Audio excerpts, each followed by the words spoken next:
Well, I think it's a mixed message. There's tended to be a view that um, suburban development, spread out cities, are a product of the motor car, of cheap energy.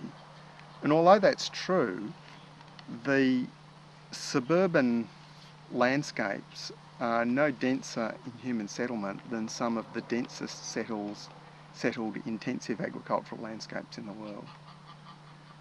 Now, admittedly, people living in those modern suburbs consume far more resources in total than people who lived in those densely settled agricultural landscapes.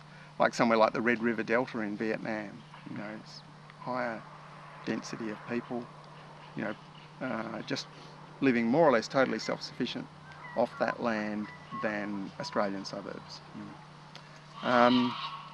Now, of course, they're very special environments. They're all fed by integrated water systems, fertile alluvial flat land. But similarly, we can look at our suburbs and say they are an infrastructure. They have a water supply system. Our cities are the biggest reticulated agricultural landscapes, if you like, in Australia. So the water is there. We have an infrastructure of hard surfaces that actually harvests stormwater, which of course is seen as a problem at the moment, which allows augmentation of natural rainfall to direct that water into the remaining areas that are potentially productive. We've got mostly individual houses that can be retrofitted to have solar access because they're generally far enough set back from neighbouring houses to be able to get that.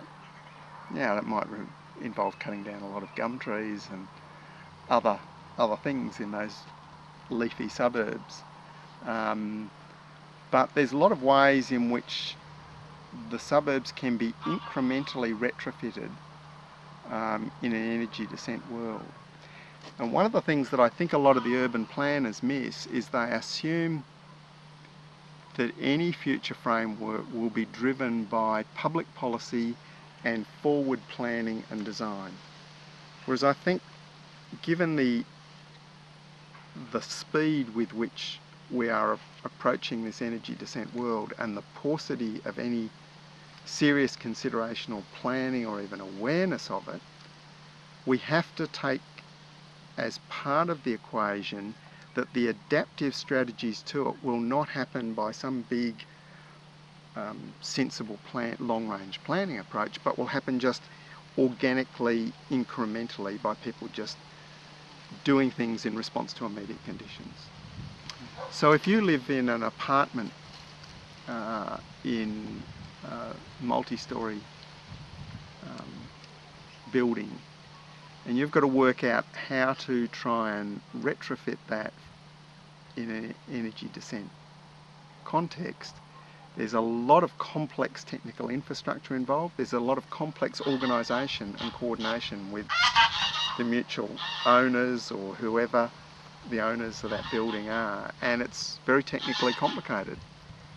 In the suburbs, people can actually just start changing houses and doing things, give or take how they manage the planning regulations and whatever, without the whole of society agreeing on some plan.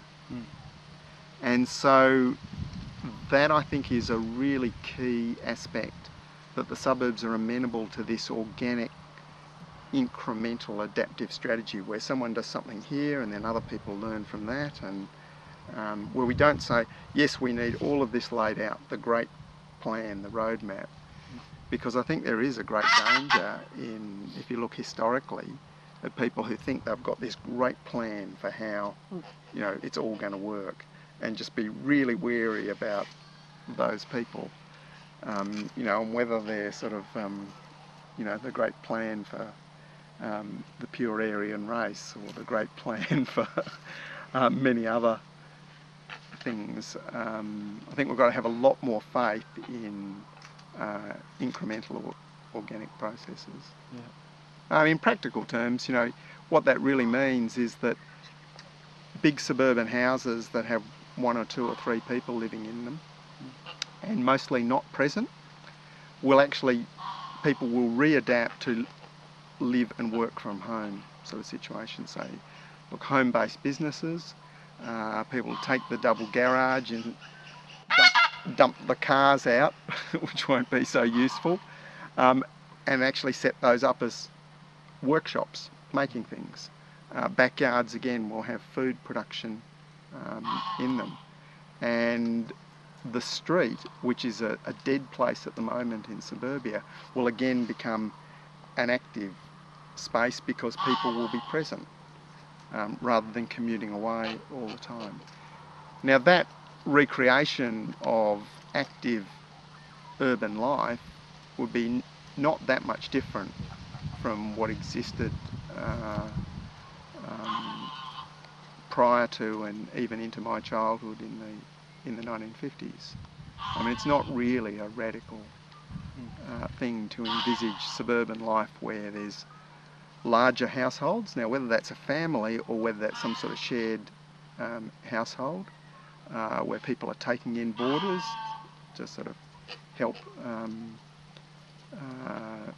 pay the rent or the mortgage or whatever, and help share the tasks that need to be done in a larger, more self-reliant household. So I'm quite optimistic about how the suburbs can be retrofitted in an energy descent world.